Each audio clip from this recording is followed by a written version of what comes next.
Okay, so picking up with equity here. This is a recorded lecture for equity. It's going to follow a similar pattern to the debt in terms of let's first look at the nature of it, and then we'll kind of move through the audit risk model. And so, you should be fairly familiar with owner's equity accounts, right? You have, and assume we're talking about corporations rather than sole proprietorships or partnerships. But we have capital stock accounts that are mainly focused on preferred and common stock. Obviously, additional paid-in capital is in there.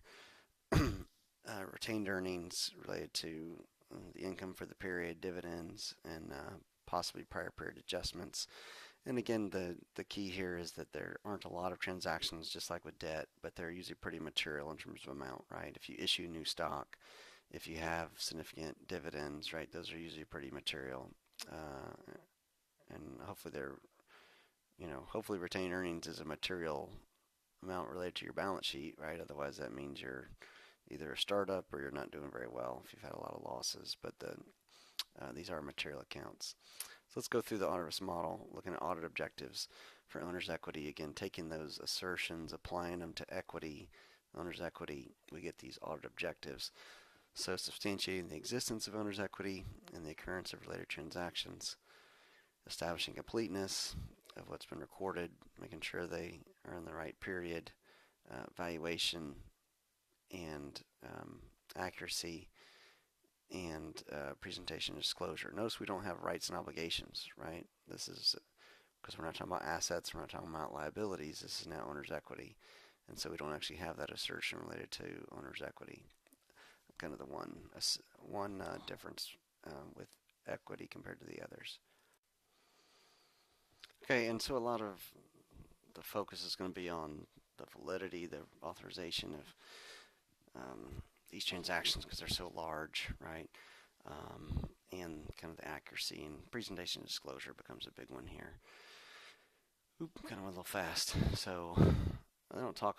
The book kind of skips over inherent risk here, but obviously you're going to consider inherent risk, kind of the nature of the company, the age, right? The frequency that it's issuing equity or having equity transactions. Those things are going to go into kind of your inherent risk around material misstatement. Again, internal control here, one of the big ones is proper authorization. Segregation of duties and handling transactions, especially if we're doing a lot of that, the client is doing a lot of that in-house instead of using a third party, which we'll refer to in just a minute. So the board should be pretty intimately involved in these large transactions, and so we'd want to evaluate what's how independent is the board. For example, if there's a lot of executives sitting on the board, that kind of compromises the independence of it. And there's some rules around that now, but in the past that was something we had to worry more about.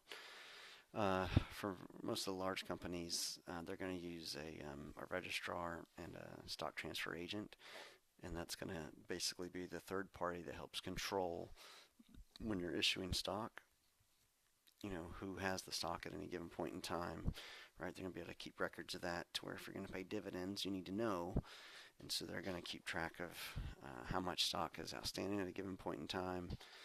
So all the transactions they're going to keep track of. Doesn't matter who is doing the trading, which financial institution is doing the trading. They're going to be the ones that kind of know at any given point in time who has the stock and how much. Small companies, let's say, especially non-public ones, they can still issue stock, right? Or maybe it's on over the counter or something like that, bulletin board. Pink sheets, right? It's a very lower level market. They may or may not use a third party because those markets tend to not have a lot of volume of trading, so it's easier for companies to keep track of. Or if you're non-public, then you might still issue stock, right? Because you're a corporation, and so we would look to see about especially segregation of duties related to that authorization of those, who has the stock certificates and who records the transactions. And then lastly, we would look to see about control over the dividend payment in terms of authorization of that, the timing of it, how it's recorded, and and then who is making sure that that transaction is being done appropriately.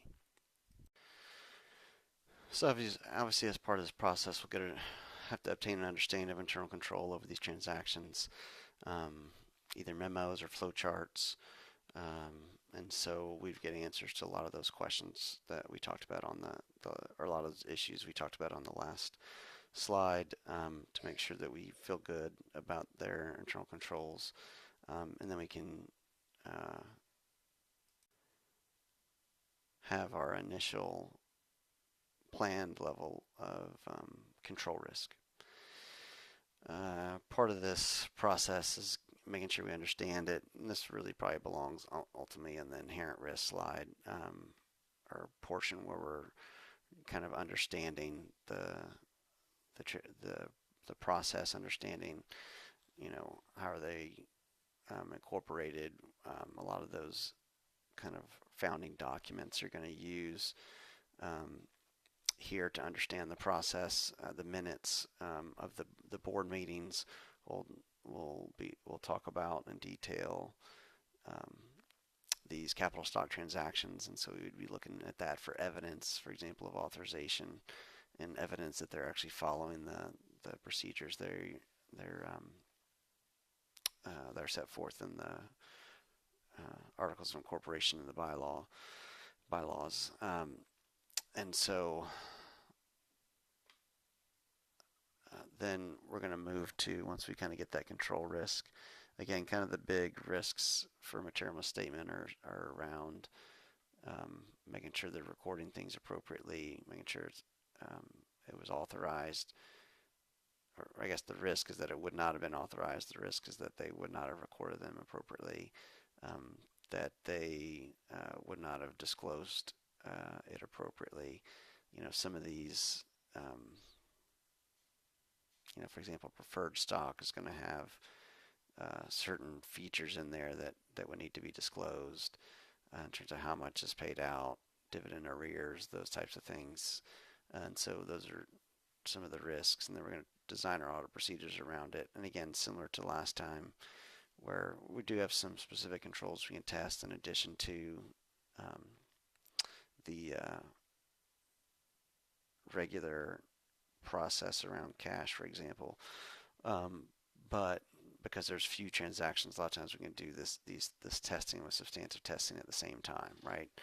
Um, and so some substantive tests that we would do is looking at the capital stock accounts and then seeing changes. Again, if we're focused on the fact that we had a beginning balance, right?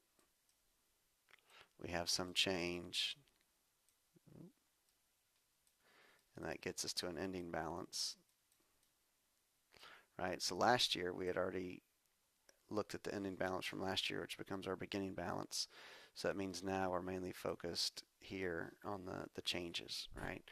And so if they issue any stock, then we should see those proceeds being deposited as a cash receipt into the bank, right?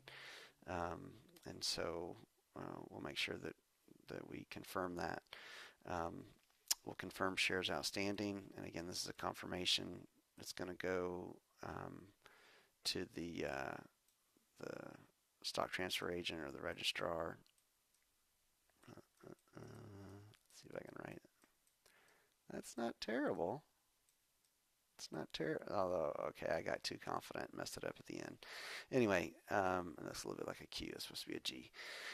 So we would confirm it with that registrar, that stock transfer agent, what the shares outstanding are for the end of the year, the end of the client year. And then we'd reconcile those shares outstanding to the general ledger. We're going to look for a listing from the registrar. We'll be able to get things like the listing of stock certificate numbers, make sure they're all accounted for. If any of them have been canceled,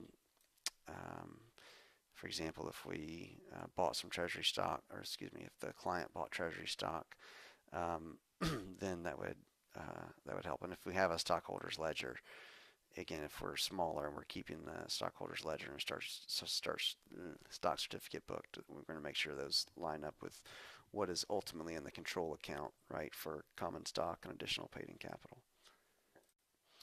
One of the nice, or one of the wrinkles, I guess, would be if we have employee stock compensation plans, right, stock options, um, uh, stock, restricted stock, um, given to employees or to executives, then we have to make sure that those are accounted for appropriately, right?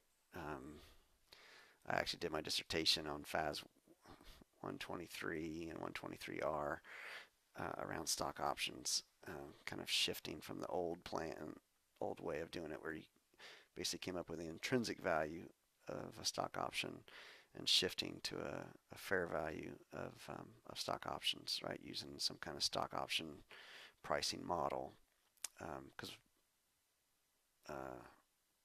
that could it's a big difference between those two methods, right? Also, any restrictions that are placed on capital stock, we would confirm those, make sure they're being complied with, and then we're going to make sure disclosures around stock are appropriate in the financial statements. Okay, and then looking at retained earnings, obviously, again, we're focused on, if it's the first year, then we have to think about the whole history, right? I've retained earnings, all the income, all the dividends that have gone into it. But if this isn't a first year audit, then again, we've got that beginning balance that we already feel good about.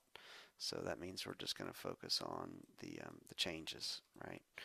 And so income summary, again, as we're auditing all the revenue, all the expenses, and we feel good about income, then this is trivial to check to make sure that the right income number is getting posted to retained earnings. And then if we have dividends